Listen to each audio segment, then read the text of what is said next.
Hello there. We have a bit of a treat for you today. This is the game The High Crusade, which was produced in Ares magazine back in 1983, in the winter edition of that magazine. It's called Science Fiction Conquest Game, and it's based on a novel of the same name by Poul Anderson. I haven't read the book, but from the background of the game, I understand that the whole premise of the novel is that an alien spaceship crash lands on Earth during the time of the Crusades against the Holy Lands, and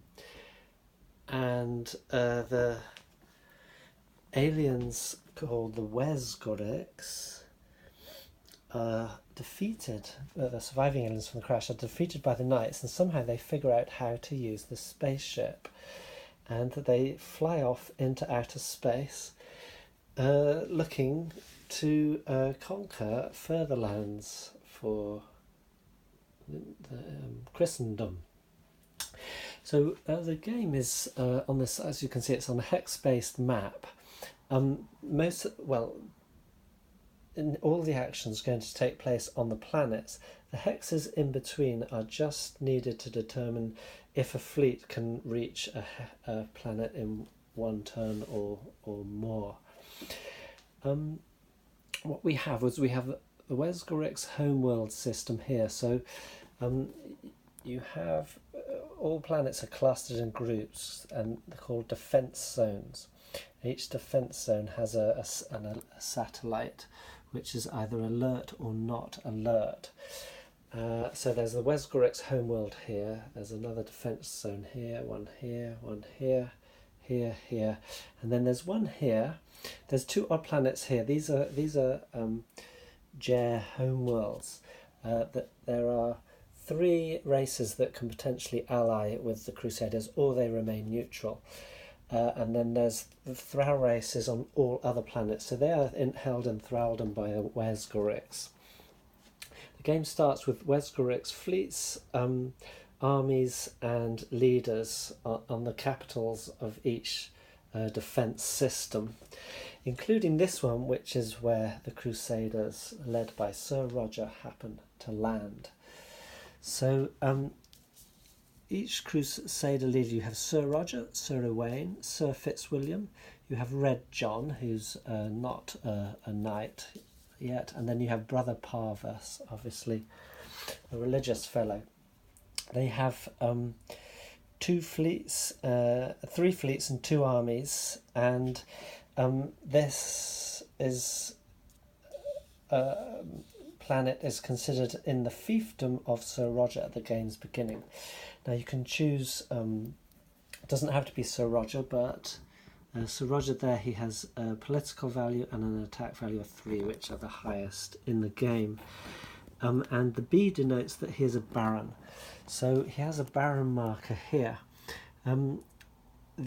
Sir Owain and Sir Fitzwilliams are knights. Red John and Brother Parvis are not. Now within the game you have other markers so that you can knights can become barons, and barons can be made kings. To make a king you need a pope. Brother Parvis is not a pope, he's not even an archbishop, but I think he can make himself an archbishop, and then and he can make other knights archbishops, so they can have ecclesiastical and noble titles at the same time. And then an archbishop can make an archbishop a pope, and then the pope can make the king. As you do that, you increase your ability to contain fiefs. So Sir Roger at the moment, each planet is potentially a fief for one of the Crusader leaders. Sir Roger as a baron can have 3 fiefs, the knights can have 1 fief each, and the king has 8 or unlimited, I can't quite remember. So archbishops and popes don't actually gain fiefs, so you can make planets their fiefs, but in doing so you lose any potential armies that come with those planets. You also build castles and churches, and eventually you need a cathedral to crown the king and to have a pope within. you make castles and churches on planets to help you convert them from a thrall race into an ally or a Christian fiefdom. So apart from that, you have so for example, you have a Wurzgarix leader here. You see they have a political rating as well, so they can try and convert thrall races back. You also have fleets and armies, and they are marked on these strength tracks. So they have strengths from 1 to 10. So the Wurzgarix starts with these, and the Crusaders with these. So they've got a fleet here. Fleets can carry armies. So armies will move on hexes on the map, and there's fortresses, there's capital cities, there's forts, and that's about it. 1 hex each, and fleets aren't actually sort of on a map, but they will transport. Fleets have a movement. All the Wurzgarix fleets can move 8 hexes. So, for example, they could not get to these J planets, but the Crusaders have 1 fleet of 12 that can move 12 hexes, some that can move 8, and the majority, 2 or 3, can move only 6 hexes.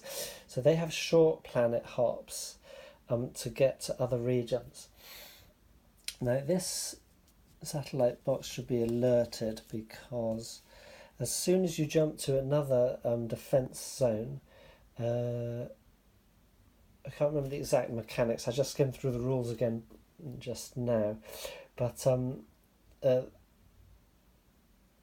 you roll to see if all the other planets are alerted.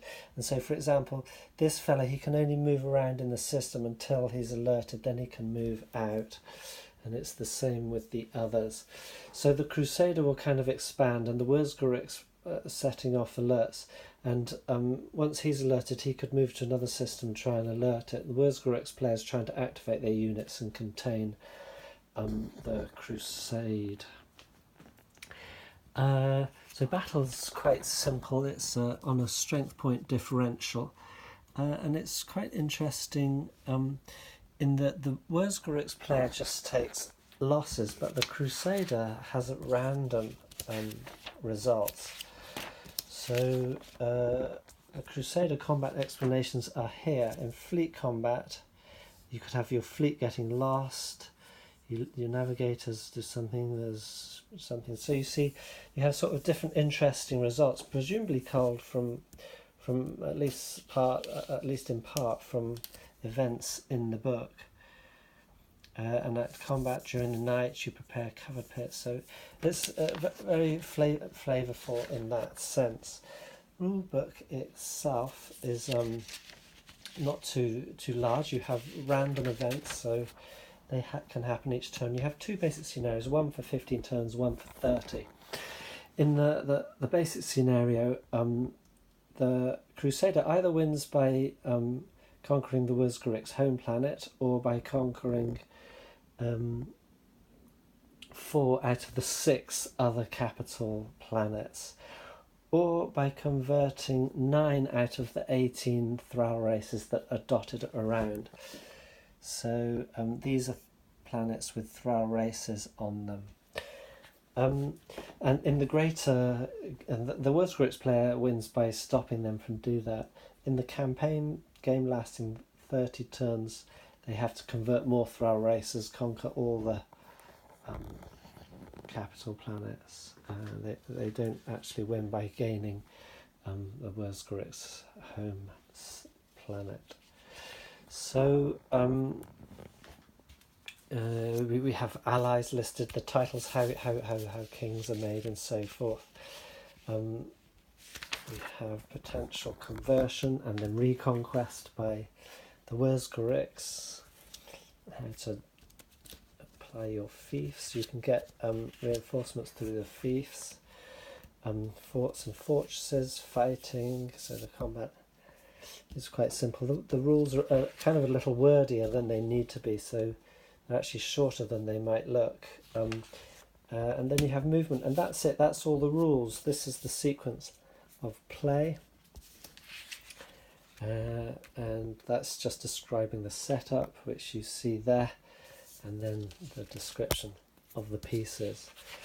So it's not a complicated game, but it has especially, so it's basic sort of expansion and conquest and containment and destruction game, but it's with the potential for alliances and that kind of thing. But then there's the random events add extra things. So for example, you can have ionic storms that can spread. You can have heresies breaking out. So the Frau race is converted to Christendom and then revert back to heretical thoughts. You can have rumours of the Holy Grail, and it might turn out to be the real Grail.